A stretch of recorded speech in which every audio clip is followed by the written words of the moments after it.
Қостанай облысында қырылған киіктердің саны 10 мыңға жетті. Өлекселердің шашылған аумағы 16 мың гектардан асып кеткен. Бұл туралы Ауыл шаруашылығы министрлігінің баспасөз қызметі хабарлады. Демалыс күндері аумаққа Ауыл шаруашылығы вице-министрі Ерлан Нысанбаев пен Орман шаруашылығы және жануарлар дүниесі комитетінің төрағасы барды. Киіктердің қырылу аумағы әуеден барлануда. Жануарлардың қырылу себептерін анықтау мен оқыс жағдайдың салдарын жоюға қатысты шаралар қабылдау мақсатында арнайы жиын өткізілді. Ауыл шаруашылығы министрлігі ветеринарлық бақылау және қадағалау комитетінің ақпарына сай, киіктердің қырылуына пастереллез ауруы себеп болуы мүмкін.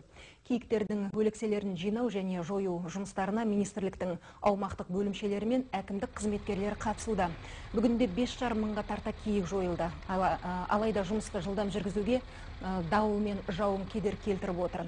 Киіктердің өлекселерін жинау және жою шараларына барлығы 458 адам мен 21 бірлік арнайы техника қатысты.